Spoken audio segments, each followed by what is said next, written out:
이번 시간은 교과서 112쪽 사각형의 둘레 구해보기 시간입니다. 자, 지난 시간에 우리가 정다각형의 둘레 구해보는 공부를 해보았어요. 정다각형 같은 경우에는 각 변의 길이가 모두 같았어요. 그래서 한 변의 길이에 변의 개수만큼 곱해주면 둘레를 쉽게 구할 수 있었죠. 자, 오늘은 여러 가지 종류의 사각형의 둘레를 구해보도록 하겠습니다. 먼저 중기는 직사각형 모양의 알림판과 학급 시간표의 둘레를 자로 재고 있습니다. 직사각형의 둘레를 구하는 방법을 알아봅시다. 보다시피 시간표나 학급 알림판은 이렇게 직사각형 모양이에요. 자, 그러면 반듯반듯한 이 변으로 이루어져 있기 때문에 이 부분을 길이를 자로 재어서 더해주면 되겠죠. 자, 우선 첫 번째, 이게 시간표 같은데요. 가로의 길이가 5cm네요. 자, 여기를 자로 재서 5cm. 그리고 또 왼쪽, 자, 이쪽 지금 더해주고 왼쪽에 세로를 더해줬습니다. 자, 둘레라 함은 도형을 뺑 둘러서 모두 다 더해줘야 되기 때문에 여기 이쪽 길이도 역시 5cm겠죠. 서로 마주보는 변은 평행하고 또 길이가 같기 때문에 그렇죠. 직사각형의 특징 중에 또 그 다음 어디가 남았나요? 이쪽 세로 3cm가 또 남았어요. 자, 이 변 4개를 모두 다 더해주면 몇 cm인가요? 16cm가 나와요. 자, 이렇게 둘레를 구해볼 수 있겠고요. 아니면 순서를 약간 바꿔서 위에 아래 5cm와 5cm를 먼저 더하고 양 옆에 3cm와 3cm를 이렇게 더해줘도 상관이 없습니다. 자, 어차피 4변을 모두 더해주기만 하면 돼요. 자, 오른쪽 직사각형 모양도 한번 구해보도록 하겠습니다. 먼저 위에 가로 6m, 그 다음 세로 4m, 아래에도 여기도 6m겠죠. 그 다음 오른쪽의 세로도 왼쪽에 있는 세로와 같게 4m겠죠. 자, 이렇게 6m, 4m, 6m, 4m를 더해주면 얼마가 나오나요? 20m가 나옵니다. 자, 오른쪽 직사각형의 둘레는 20m였어요. 자, 이렇게 우리가 각 변을 4개를 모두 다 더해주는 방식도 물론 맞지만 조금 더 간편하게 구하는 방법을 알면 좋겠죠? 자, 우리 특징을 한번 찾아보겠습니다. 보다시피 둘레 구하는 방법에서 가로와 세로를 사용해서 식으로 나타내 볼 건데요. 자, 이쪽 왼쪽 사각형 같은 경우에는 가로가 몇 번 들어가죠? 2번. 세로도 2번 들어가요. 자, 오른쪽도 그런가 봅시다. 가로가 2개, 세로가 2개죠. 자, 어떻게 하면 되구나. 가로 2번 더하는 거를 곱하기로 이렇게 가로 곱하기 2로 표현을 바꿔줄 수 있겠죠. 그 다음 세로가 2번 더해야 되는 상황이기 때문에 역시 세로도 곱하기 2 이렇게 표현할 수 있을 거예요. 자, 이걸 그러면 합쳐보겠습니다. 가로도 어차피 2개, 세로도 2개이기 때문에 가로와 세로를 더한 다음에 한꺼번에 2배 해줘도 되겠죠. 자, 그러면 우리가 이제 직사각형의 둘레를 구할 때는 어떤 방법으로 하면 조금 더 간편하게 구할 수 있겠어요? 자, 이렇게 축소시켜 놓은 이 방법, 가로와 세로를 더해서 한꺼번에 곱하기 2를 해주는 방법이에요. 자, 이 방법으로 한번 위에 있었던 문제를 풀어보도록 할게요. 자, 5 더하기 3 더하기 5 더하기 3 이렇게 4번을 더하는 방법 대신에 가로와 세로를 더해준 다음에 한꺼번에 2를 곱해주는 거예요. 그러면 어떻게 돼요? 8 곱하기 2 하니까 8이 16 이렇게 쉽게 구할 수 있죠. 자, 오른쪽도 마찬가지입니다. 가로와 세로를 더해준 다음에 곱하기 2를 하면 자, 10이니까 2를 곱하면 바로 암산으로 구할 수도 있죠. 20 이렇게 쉽게 구할 수 있어요. 그래서 직사각형의 둘레를 구하는 방법은 자, 여러분이 기억해주면 되겠어요. 가로와 세로를 더해서 한꺼번에 2를 곱해주면 됩니다. 자, 한꺼번에 곱해줘야 되기 때문에 괄호를 꼭 잊지 말고 해주면 좋겠습니다.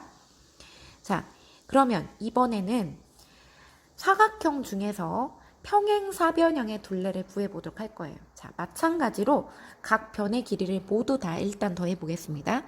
자, 위에 있는 변 4, 자, 왼쪽 3, 자, 여기는 몇 센치일까요? 자, 서로 마주보는 한 쌍은 같죠. 길이가 같고 평행하죠. 평행사변형 같은 경우. 자, 여기도 4cm입니다. 4. 자, 오른쪽도 그러면 이쪽이랑 서로 평행하기 때문에 3이겠죠. 자, 이런 식으로 우리가 더해줄 수 있습니다.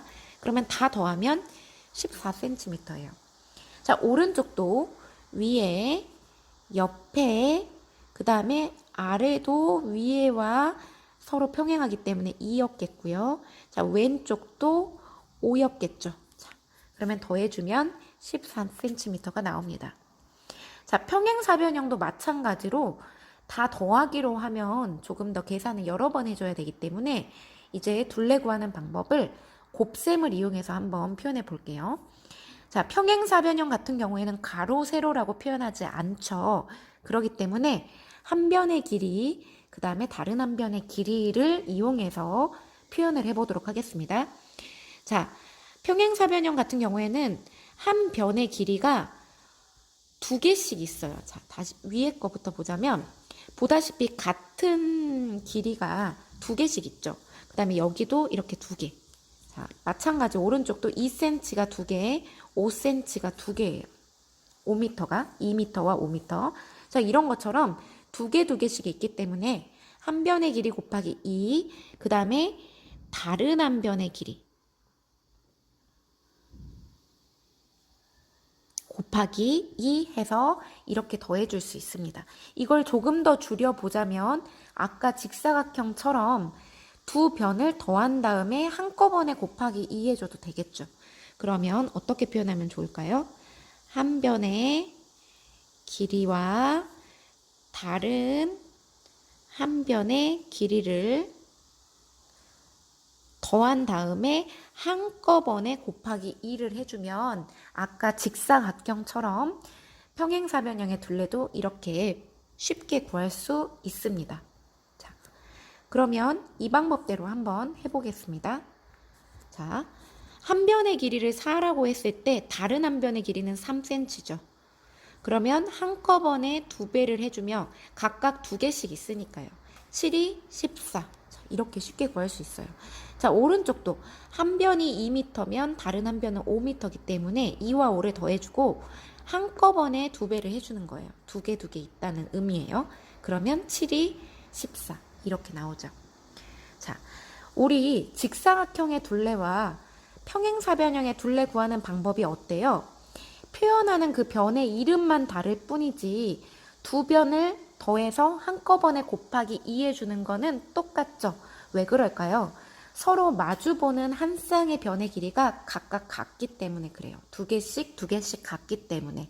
그래서 길이가 서로 다른 두 변의 길이를 더해준 다음에 둘 다 똑같이 한꺼번에 두 배를 해주면 되었습니다. 자, 그러면 다른 종류의 이제 사각형, 마름모의 둘레를 구해볼 건데요. 마름모 같은 경우에는 자, 우선 다 더해보는 방식으로 한 변이 3cm라면 마름모의 특징은 네 변의 길이가 모두 같았죠. 이런 걸 마름모라고 하죠. 그러면 3을 4번 더해주면 됩니다. 자, 이렇게 되고요. 마찬가지 오른쪽도 5m인데 이쪽도 그러면 5m일 테고 여기도 5고요. 자, 이쪽도 5죠? 5가 4개 있어요. 그러면 20. 자, 그러면 마름모 구하는 방법을 식으로 나타내자면 마름모는 한 변의 길이에 4를 곱하면 마름모의 둘레가 나오죠. 왜요? 마름모는 네 변의 길이가 모두 어차피 같기 때문에 한 변의 길이가 4개 있는 거와 같아요. 그러면 우리가 지난 시간 배웠던 정사각형, 정다각형 중에 정사각형의 둘레 구하는 방식과 어때요? 같죠? 왜 같을까요? 우리 정사각형도 결국 마름모예요, 아니에요? 마름모죠. 정사각형은 다만 마름모 중에서도 네 각이 모두 직각인 경우가 좀 더 이제 조건이 하나 더 붙을 뿐이지 정사각형도 마름모기 때문에 네 변의 길이가 같습니다. 그래서 구하는 방법도 같아요. 정사각형 구하는 둘레 구하는 식과 같습니다. 한 변의 길이에 4배를 하면 되죠. 자, 이제 주변에서 사각형 모양의 물건을 찾아서 여러분이 둘레를 구해보도록 하세요. 구하기 전에 짐작해보는 방법도 좋아요. 대충 둘레가 한 몇 센티미터 되겠구나 라고 어림을 해보는 연습을 많이 해보면 양감이라고 하거든요. 그 양적인 감각을 키우는데 도움이 되니까 우리가 직접 자를 바로 대어 보지 말고 어느 정도 될지 예상을 해본 다음에 자로 한번 재보세요. 자, 지금 여러분이 공부하고 있는 수학 교과서도 재볼 수가 있거든요. 여러분 자로 한번 재어볼 텐데, 자, 수학 교과서는 직사각형 모양이에요. 자, 가로와 세로를 재서 곱하기 2배를 해주면 되죠. 자, 선생님도 한번 재어봤거든요. 가로가 약간 소수점이 나와요. 하지만 소수점은 복잡하니까 다 떼버리고 소수점 빼고 자연수만 우리가 계산을 해보니 가로가 21cm가 나오더라고요. 그리고 세로는 27cm가 나와요. 그러면 이걸 4번 더할 필요 없이 더해서 한꺼번에 2배를 해주면 되죠. 그러면 얼마가 나오는가요? 자, 48에다가 2를 곱하는 거니까 96이 나옵니다. 자, 둘레는 96cm. 이런 식으로 우리가 구할 수 있어요. 아니면 여러분이 집에서 흔히 볼 수 있는 색종이나 아니면 여러분의 필통, 네모 사각형 모양의 필통이 있다면 아니면 지우개 등에 이런 직사각형 혹은 사각형, 정사각형 아니면 마름모, 평행사변형을 찾아서 둘레를 한번 구해보도록 하세요. 여기까지 해서 오늘은 여러 가지 종류의 사각형의 둘레 구하기 공부를 해보았습니다. 수고하셨습니다.